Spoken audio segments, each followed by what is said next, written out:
13일 비상계엄이 선포된 그날 계엄군으로 여러 군부대들이 국회 등 현장으로 빠르게 투입됐는데요. 방첩사에서 작전명 충성 8천 집중 계엄 훈련을 했다는 사전 기획설이 어제 보도가 됐습니다.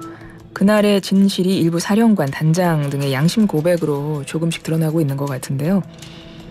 707 공수여단 등 계엄에 투입된 육군 특수전 사령부 예하 부대들이죠. 오늘 좀 관련해서 짚어보면서 군사적 관점에서 그날의 작전 전력 다시 한번 짚어보겠습니다. 군사 전문 잡지 플래툰 홍희범 편집장 전화 연결하겠습니다. 편집장님 안녕하세요. 예, 안녕하십니까. 방첩사에서 계엄령 대비했던 훈련 작전명이 공개됐습니다. 충성 8천. 이 작전명의 의미는 뭐라고 보세요?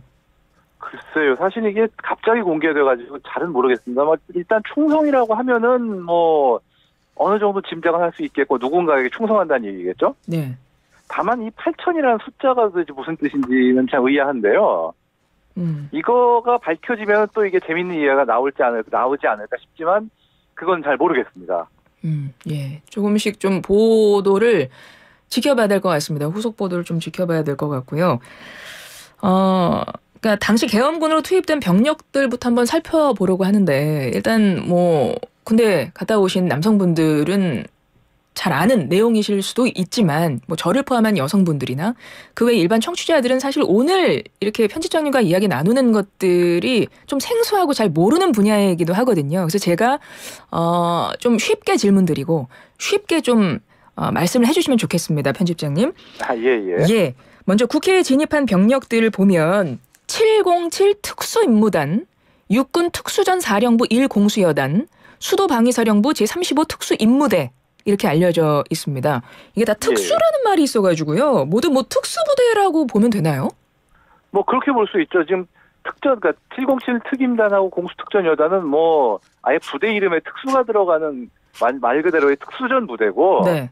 이 수방사의 군사경찰 35 특임대대 같은 경우도 결국은 어떤 대테러 임무라는 특수한 어떤 작전을 수행하는 부대니까 일종의 특수부대에 속한다라고 볼 수 있겠죠. 예. 일종의 특수부대에 속한다. 일반 부대하고는 어떤 부분이 차이가 가장 많이 나는 겁니까? 특수부대라고 하면? 당장 수행하는 임무 자체가 다르죠. 쉽게 지금 이 707 특임대만 해도 주 임무는 대테러 임무고, 그다음에 이 공수특전여단 같은 경우도 전시에 적 후방으로 침투한다든가 기타 적 특수부대의 공격을 방어한다든가 여러 가지, 그러니까 한마디로 특수전을 수행하는 부대라는 아예 이름 자체가 특수부대니까요. 네네. 특수전 사령부 예하에 있는 부대들입니다. 물론 이 수방사의 35 특임대는 특전사 소속은 아니지만 그래도 이 부대도 군사경찰 예하에서 어떤 대테러 임무를 수행한다는 면에서는 일반 부대하고는 차이가 많이 다르죠. 네. 이제 부대별로 조금씩 성격이 다를 것 같은데 그동안 나왔던 기사나 보도 자료를 좀 토대로 해서 제가 여쭤볼게요. 예. 당시 국회에 가장 먼저 도착한 부대가 제707 특수임무단이라고 하는데요. 예. 특전사대원 중에도 최정예만 선출되는 부대다 이렇기도 합니다. 구체적으로 유사시 어떤 임무를 수행하는 부대인가요? 이게 전시가 아닐 경우에 그 707 특임단에는 우리나라 한국군, 그러니까 우리 군에 보유한 대테러 부대 최정예예요. 예. 그야말로 진짜 강도 높은 테러가 있을 때 가장 먼저 출동하는 부대 중에 하나죠. 그리고 전시에는 또 이제 각 특전사 부대들 중에서도 진짜 힘든 임무를 수행한다고 하는데 당연히 그게 구체적으로 뭔지 비밀입니다. 네네. 그동안 혹시 이 부대들이 어떤 작전에 투입됐거나 이런 것도 알려진 게 있습니까? 말씀해 주실 수 있어요? 예. 707 특임대 같은 경우는 과거에 어떤 탈영병이 어떤 인질극을 벌였을 때 인질 구출을 위해 실제로 투입된 전례가 있고요.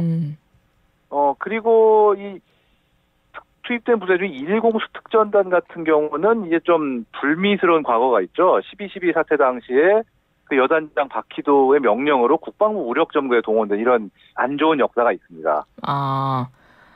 707 특수임무단 국회로 진입하려 할 때 외곽 경계 맡았다는 부대 1공수여단 지금 말씀하신 거군요. 예. 12.12 그 당시에 동원됐던 특수부대였다는 말씀이고 지금 말씀하신 그 1공수여단 같은 경우는 아니 인간병기 뭐 이렇게도 불리나요? 이들의 훈련 수준 뭐 어느 정도라고 봐야 되는데요? 이게 뭐 특전사 분들 중에 뭐 인간병기다라 이런 표현을 쓰시는 분들이 많은데, 네. 근데 사실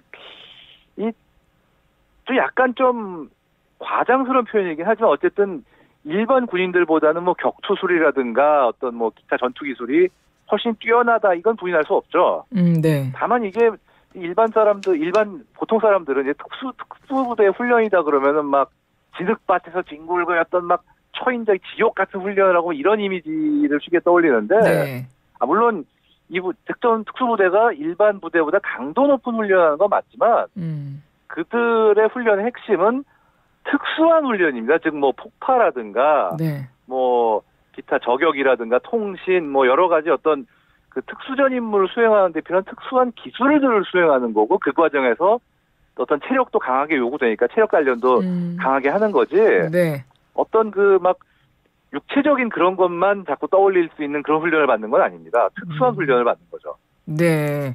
그렇습니다. 그래서 이번에 당시 계엄군으로 투입된 병력들을 좀 짚어봤고, 당시에 이런 병력들, 보통의 어떤 대테러 상황에서 투입되는 이런 병력이 투입됐다는 걸로 보면 뭐 어떤 상황을 좀 짐작할 수 있는 게 있어요? 글쎄요. 근데 이게 어떤 상황을 짐작하기보다는 예. 이 특전사 예하 부대, 특히 707 부대 같은 경우들은 제일 빨리 동원할 수가 있어요. 아. 일단 국방부 장관의 거의 직속이라고 해도 될 정도로 어떤 지휘계통이 연결이 돼 있고, 네네. 거기에 진짜 중요한 거는 이 707 특임대 같은 경우는 대테러 부대다 보니까 네. 언제 무슨 일이 벌어질지 모르기 때문에 출동 준비가 미리 잘 갖춰져 있어요. 네. 그렇기도 하고 또 장비의 대부분이 직접 들고 가면 되는 장비들이기 때문에 특전사가 어떤 태생적으로 이런 거에 빨리 투입되기 쉬운 그런 어떤 측면이 있는 거죠. 지금 언급된 부대들은 모두 전부 육군 예하 부대인 거죠. 그렇죠. 예. 근데 해군, 공군에도 대테러 부대가 있을 거잖아요. 예, 있긴 있죠. 지금 근데 그쪽은 지금 투입이 안 된 거죠? 아, 후방에 있으니까. 그렇죠. 소재지가 다 지방 쪽이니까 아무래도 수도권에 있는 부대들이 빨리 동원할 수 있는 그 점도 또 간과할 수 없죠. 예, 그렇습니다. 그래서 이렇게 부대, 병력이 투입이 됐는데 예. 이 투입된 병력들, 군인들이 이게 지금 당시 어떻게 상황을 인지하고 투입이 된 건지도 한번 짚어봐야 될 부분이, 이번에 이 병력들을 헬기로 수송한 부대도 특전사 직할 특수작전항공단 이렇게 나오더라고요. 예. 맞나요? 맞습니다. 예, 그렇게 알고 있습니다. 예, 그래서 그 지휘관 이야기를 들어보면 서울 상공을 진입하는 단계에서 허가가 안 나서 상공에서 한 10여 분 정도 대기했다, 기다렸다. 그런데 작전 지역이 국회라는 게 처음 있는 일이어서 당황스러워서 출동이 지연됐다 이런 말도 했거든요. 이게 평소 훈련 절차에서는 이게 서울에 진입할 일이 없나 봐요. 아니, 서울에 진입을 한다 하더라도 국회. 그러니까 국회는 사실 당연히 들어갈 일이 없는 거고요. 예. 일반 훈련에서 국회를 직접, 국회 건물은 거의 상시 쓰는 시설이기 때문에 거기를 비우고 훈련을 하게 하긴 정말 힘들죠.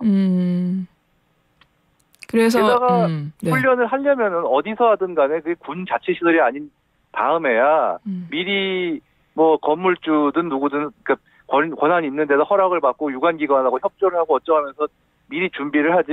예. 이렇게 출동해놓고 봤더니 다 국회다. 이래버리면은 진짜 벙찌는 얘기죠, 속된 말로. 당시 출동한, 그러니까 이 군인들을 수송한 부대, 그 이제 항공단, 특수작전 항공단에서도 굉장히 당황스러웠다. 출동 지연됐다. 이런 말인 건데, 이거 허가가 나지 않아서 10여 분 대기했다 그랬잖아요. 허가 어디서 냅니까? 이게 지금 뭐 아마 지금 수방사 쪽에서 공역 통제를 하는 거라는 얘기 들었는데, 뭐 공군이라는 얘기죠. 제가 그쪽 관할은 정확하게 모르지만 어쨌든 요는 이게 그 지역에 비행금지 구역에 걸쳐 있어요. 네. 왜냐면 바로 근처에 그 용산 그 대통령실도 있고, 네네. 그리고 또 원래 한강 이북은 대부분이 그 비행 금지 구역이에요. 그렇기 때문에 허가 없이 진입을 했다가는 진짜 대공포에 맞을 수가 있는 그런 공역이기 때문에 비행 계획을 미리 제출하지 않으면은 누가 지나가도 발포당합니다. 아, 그렇군요. 이런 특수부대들은 보통 이렇게 주로 헬기로 이동을 하나 봐요. 아무래도 좀 빨리 투입이 돼야 되니까. 애당초 그 특수전 항공단이 특수전 사령부에 위해에 있는 게 딱 그 이유 때문이죠. 그렇군요. 이번에 계엄 선포 당시에 포고령 작성한 사람이 국군 방첩부대 여인영 사령관이라고 알려졌습니다. 일단 국군 방첩사 어떤 조직인가요? 이게 2018년까지 흔히 얘기하는 기무사, 국군 기무사령부였죠. 네네. 근데 2018년부터는 일단 부대 해체 후 군사안보지원사령부로 이름을 바꿨습니다. 그랬다가 2022년에 방첩사로 다시 변경한 그런 경우죠. 뭐 어떤 조직인가요? 예. 이게 기본적인 그 임무는 간단하게 얘기하자면은 적이 우리 군에 대해 어떤 첩보 활동을 하는 걸 막는 방첩 말 그대로 간첩 첩보 방지 사령부 이런 건데 예. 그러다 보니까 전에 그 기무사 시절에도 그렇고 전신 보안사령부 시절에도 그렇고 이 군인들에 대해서 어떤 휘두르는 어떤 그 영향력이 굉장히 강합니다. 실제로 뭐 민간인에 대한 사찰 활동까지 과거에는 전개했던 어떤 안 좋은 역사도 있고 하니까요. 네. 그래서 좀 많은 면에서 논란이 대상이 되었던 부대인 건 사실이죠. 그렇군요. 군에서 이번에 체포조까지 구성됐다는 제보도 나왔습니다. 육군대장 출신이죠. 민주당 김병주 최고위원 이야기에 따르면 북파 공작부대라고 불렸던 HID 요원들 포함해서 부대별로 최정예 요원들 선발해 체포조 구성했다 이런 제보를 받았다는 건데요. 먼저 체포조는 뭐고 HID 부대 요원들로 구성이 됐다는 건 어떤 걸 의미한다고 봐야 될까요? 글쎄요. 참 좀 뜬금없는 느낌인데 예. 체포조는 결국 쉽게 해서 가서 잡아와라. 니들은 누구누구 알려줄 테니까 니들은 가서 잡아와라 이런 임무를 띈 거고 뭐 사실 체포조를 굳이 HID로 편성할 필요가 있었나라는 생각은 들어요.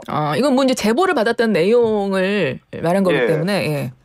근데 HID라는 부대는 결국은 원래 임무는 북한으로 들어가서 정찰을 하고 돌아오는 그런 임무를 띠는 부대인데 왜 물론 이들이 강도 높은 훈련을 받고 뭐 능력이 뛰어난 조직은 맞겠지만 왜 굳이 이들을 어떤 체포조로 했을까? 그건 참 잘 모르겠어요. 굳이 그럴 이유가 있었나 싶은.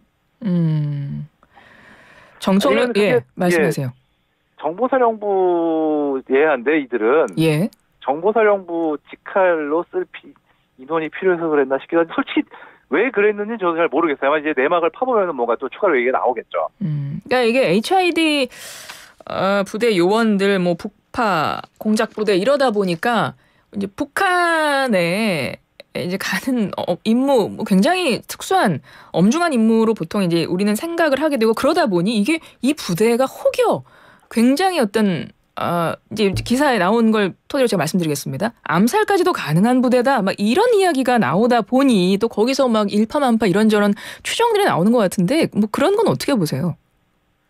글쎄요. 그 암살 뭐 어떻게 보면 특전사도 암살 임무를 수행하려면 할 수 있는 부대고 당연히. 왜냐하면 저격총도 있고 전투 능력도 있고 하니까요. 지금 그런 상황에서 뭐 굳이 HID니까 딴 데들은 암살 시도를 그러니까 이거 뭐를 설명해야 되나? 그러니까 제 생각에는 필요 이상으로 어떤 억측을 할 필요는 없다고 생각을 해요. 네, 이거 너무 알겠습니다. 알겠습니다. 무슨 말씀이신지 알겠고요. 이제 저희가 이제 워낙 많은 논란거리가 될 만한 것들이 계속 기사가 나오다 보니까 아무래도 군 전문가께 이제 여쭤보느라고 그러는 건데 중요한 것은 이제 어떤 내용에 좀 집중할 것이냐를 봐야 될 것 같은데 그럼 이걸 여쭤보겠습니다. 어찌됐건 최정예 부대로 이번에 계엄군들 구성된 건 맞잖아요. 근데 이날 작전 수행한 모습은 굉장히 어색했고 허술했다. 이런 이야기 나오고 있지 않습니까? 그렇죠. 이거는 왜 그랬다고 보세요? 결국은 그 작전에 참가한 개개 대원들이 납득을 못한 거죠. 내가 왜 여기서 이 일을 해야 되나라고 생각하지 않았을까.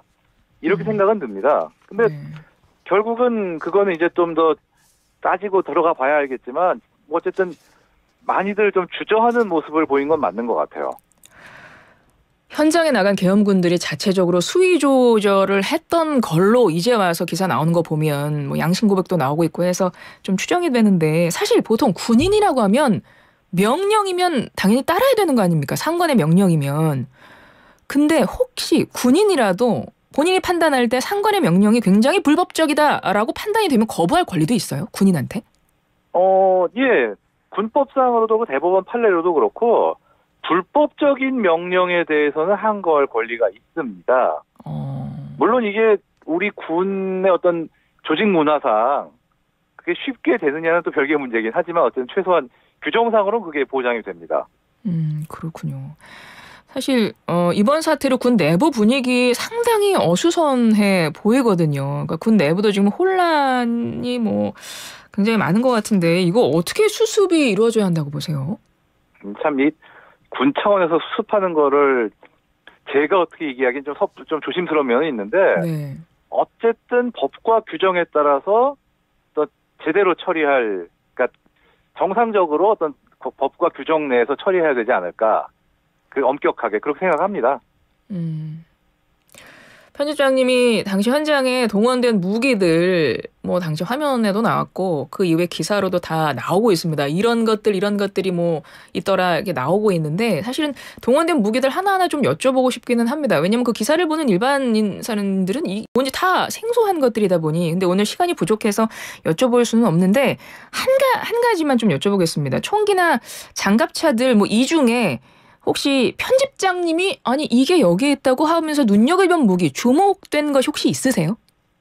아니 솔직히 말하면 707 특수임무단이 들고 온 무기들 전체가 아니 이걸 왜 들고 왔지 하는 거죠. 어떤 의미이실까요? 그거는 말 그대로 대테러 장비지 비무장 일반인을 상대할 때 쓰라고 만든 무기들은 원래 아니지 않습니까? 예. 근데 갑자기 이걸 들고들 들어오니까 아니 왜 이렇게까지 가져왔지라는 생각이 들긴 했는데 네. 그냥 어쨌든 출동하라고 그러니까 들고 온 그런 느낌도 있어요. 네. 왜냐면은 이게 비무장 일반인들 상대할 때 굳이 총까지 들고 올 필요가 있나 싶은 생각도 하고요.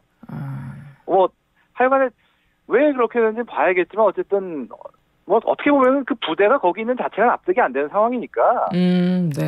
그렇죠. 예. 사실 장비가 문제가 아니라 그 부대가 거기 있는 자체가 아니 저들이 왜 저기 있지라는 생각이 드는 게 사실이죠. 그렇죠. 근데 사실 이게 전혀 상상하지 못했던 일. 그리고 우리가 일반인이 군인을 그렇게 완전무장한 군인을 솔직히 접할 기회가 없지 않습니까? 보통은. 근데 그렇죠. 그게 다 보도에 나오고 사진 하나하나 다 찍히고 다 이렇게 기록이 되다 보니까 이제 하나하나의 이제 의미를 한 번씩 좀 짚어보는 좀 그렇게 되더라고요. 그래서 오늘도 편집장님을 연결했던 거고요.